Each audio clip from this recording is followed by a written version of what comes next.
I don't know who knows this or not, but Anonymous hacked Syrian President Bashar al-Assad's email account last week.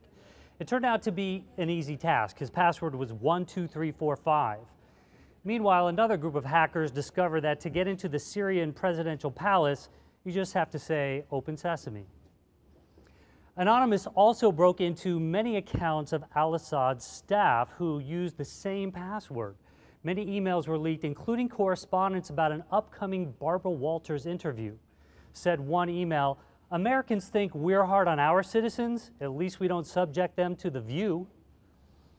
Apparently, DARPA is working with Washington-based Innovega Optics to create virtual reality contact lenses with tiny full-color displays on which digital images can be projected to give wearers situational awareness. The lenses, according to the news report, could let users focus simultaneously on images that are both close up and far away. Until the contact lenses are perfected, soldiers will continue just to consume magic mushrooms. NBC streamed the Super Bowl over the internet a couple of weeks ago, reaching 2.1 million viewers. There were plenty of complaints, including intermittent connectivity, blurry video quality, challenges with Microsoft Silverlight. One online viewer, Giselle, said that it was a little difficult to see all the Patriots drop passes. Now, not all viewers had problems, but NBC Universal chief Stephen Burke's wife told complaining viewers that Stephen can't provide the streams and watch them at the same time. Apple and Samsung are at it again, David, and I just need to rant for a minute. They're at it again, duking it out over patent infringement, with this time Apple putting the hammer on Samsung, claiming a variety of misdeeds, including the ability to unlock iPhones by sliding an image and to search for information by voice. Now, before it was clicking a linked phone number in an email and having the phone dial before Apple,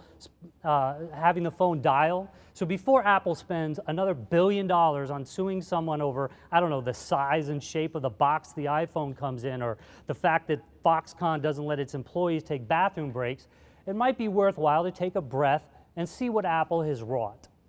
I realize that every company must protect its intellectual capital and every company has a right to compete fiercely, but come on. Despite Samsung's alleged liberal thievery, Apple has been outselling Samsung even in Samsung's home market of Korea to the tune of 70 to 80% market share, according to some reports. And let's look at the one-time dominant phone manufacturer in the world, Nokia. Nokia this week announced that it was cutting 4,000 more jobs, adding to the almost 10,000 cuts the company has made since Stephen Elop took over as CEO over a year ago. And Research in Motion, one of the dominant corporate American mobile players and in the federal government, replaced the company's founders with someone named Torsten. After months of mishaps, the bleeding isn't stopping up there in Canada. Just this week, we learned that energy giant Halliburton has decided to phase out BlackBerry phones in favor of the iPhone, and that the federal government's procurement arm, the GSA, has now agreed to buy iPhones too. And just this week, Apple's stock price passed $500 a share, valuing the company at more than $500 billion. So remind me again how it is that these companies are harming Apple by stealing its intellectual property. If Apple has its way, we'll all just go back to simply talking on our phones. Now, if only all of these other manufacturers could just mimic the clever way iPhones manage to drain their battery's life so quickly, then we'd really be in trouble. Meanwhile, Apple rival Google this week won European Union approval for its acquisition of Motorola. But the deal still needs approval from other regulators, namely those in Israel, Taiwan, the US, China, and basketball phenom Jeremy Lin.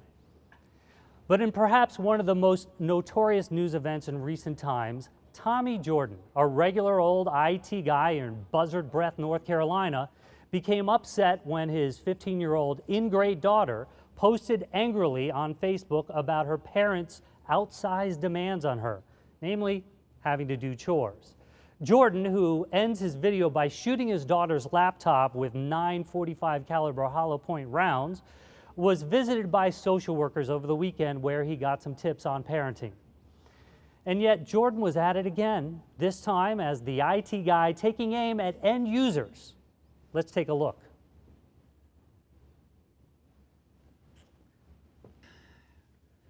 Good afternoon. It's February 7th, 2012. This is from one of our accountants, Hannah, writing to the help desk complaining about her system problems. Now, this is for all you end users who think it's cute to complain about IT, and for all you IT guys out there who think your end users actually appreciate you. Now, she says, every time I try to use Internet Explorer, it just keeps crashing. Hannah, I've told you at least a dozen times not to use Microsoft's buggy software. I just spent $130,000 on new software for your computer and patching your operating system, and you're still using Internet Explorer, i.e. 6 no less. She also writes, my computer is so slow I can't get anything done.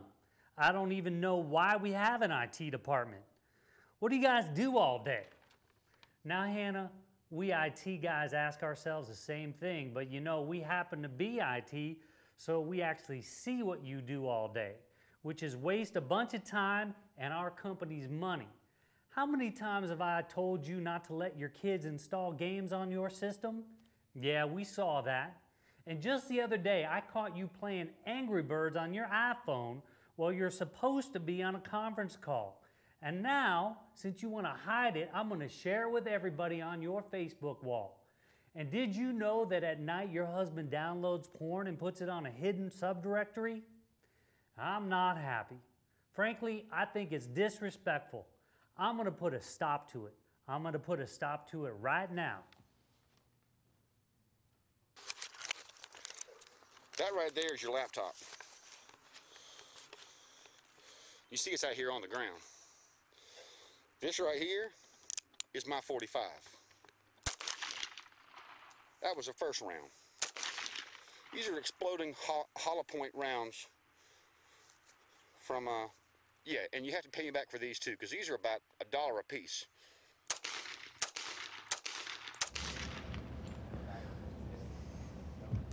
Well, I have a feeling a social worker is going to be visiting you pretty soon, Fritz. That wasn't my handgun. I was borrowing something. Yeah. I put you on the spot.